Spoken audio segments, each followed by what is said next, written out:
E aí, já sabe onde vai investir em maio?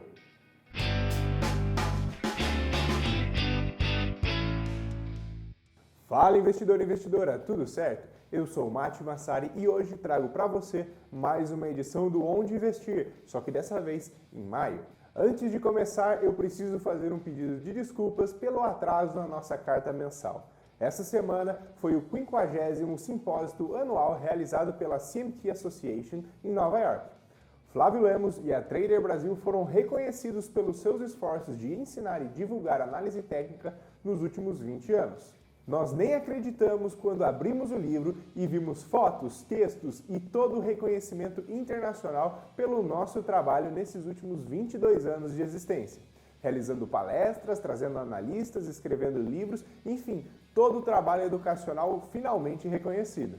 E se você quiser ver como foi lá em Nova York, segue a gente lá no Instagram que tem um monte de foto para vocês acompanharem lá e também lá no blog da Trader Brasil. Então, eu gostaria aqui de deixar o meu agradecimento a toda a equipe da Trader Brasil e em especial ao Flavião que iniciou tudo isso e fez acontecer. Já ouviu falar de Sell in May and Go Away? Os dados são claros. Historicamente, a estratégia em parte dá certo. Ao menos no Brasil, falando de Ibovespa nos últimos 20 anos, porque nos Estados Unidos a média mensal desde 64 é de 0,55% para o mês de maio.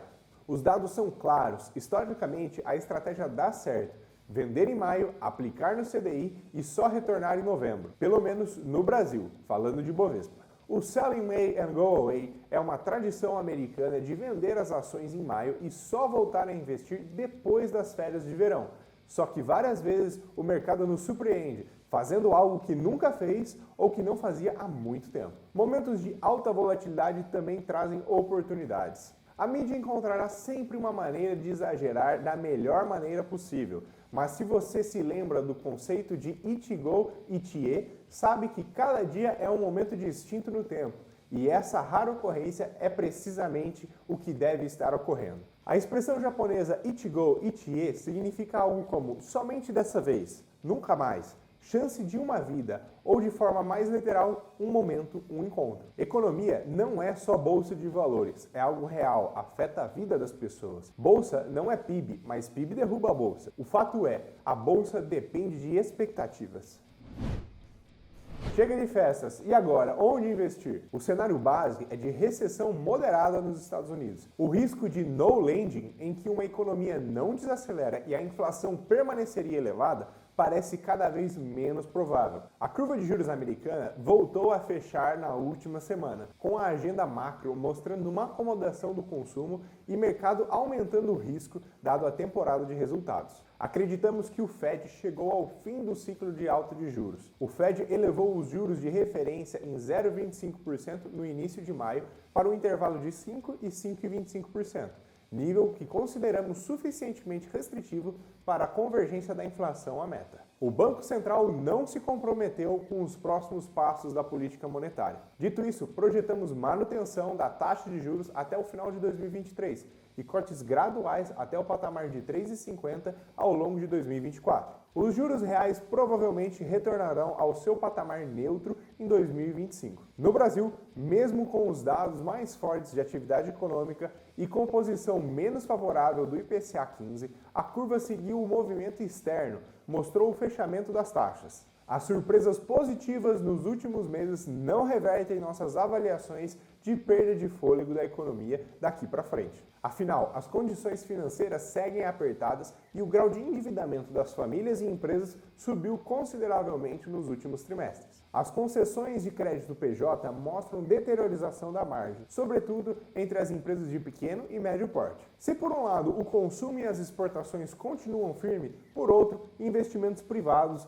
devem apresentar tendência de queda. A projeção de queda da taxa Selic foi embutida nos preços dos ativos e os juros oferecidos nos títulos atrelados à inflação e pré-fixados já diminuíram um pouco. Entretanto, os economistas e estrategistas de investimentos afirmam que eles não são nada desprezíveis e recomendam desfrutar das belas taxas que a renda fixa oferece antes que elas recuem mais. Os títulos atrelados à inflação são um consenso entre os economistas e estrategistas de investimento, como uma boa forma de investir no médio e longo prazo e se proteger da alta generalizada dos preços. Eles rendem uma taxa pré-fixada mais o IPCA, indicador da inflação do país. Os investidores com perfil de moderado a arrojado podem diversificar sua carteira de renda fixa com CDBs, letras de crédito do agronegócio e imobiliário e pré-fixados, com data de vencimento curta, ao redor de 2026. Alguns oferecem taxas na casa dos 14% ao ano e garantia do FGC até R$ 250 mil.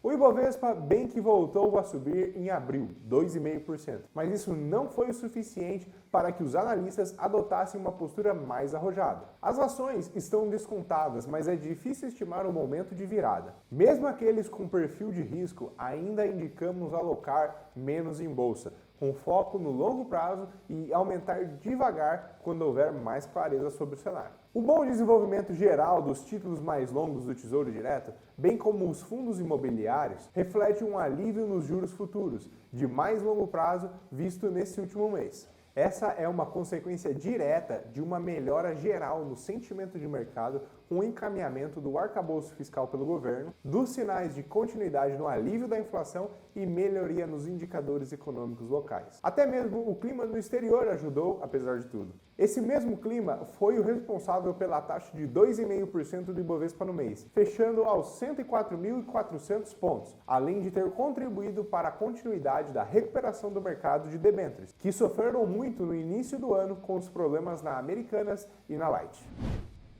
Já na lanterna do ranking, o dólar fechou aos R$ 4,99 na cotação à vista e R$ 5,00 na cotação Petax. Em parte, o desenvolvimento da moeda americana reflete o alívio nas condições econômicas e fiscais locais, mas em parte reflete também a desconfiança no exterior de que a economia americana pode estar a caminho de uma recessão e que, por isso, os juros nos Estados Unidos não tenham mais tanto espaço para subir. Tanto é que o dólar viu novamente esse mês um alívio global perante as outras moedas fortes. A recente apreciação cambial refletiu em grande medida o enfraquecimento global do dólar, em meio aos preços das commodities em patamares ainda elevados e a perspectiva de juros menos pressionados nos Estados Unidos. Incertezas fiscais e políticas no ambiente doméstico parecem atuar na direção contrária. Se você quiser ver a lista de todos os investimentos e o ranking de como eles foram, acesse o site do blog da Trader Brasil.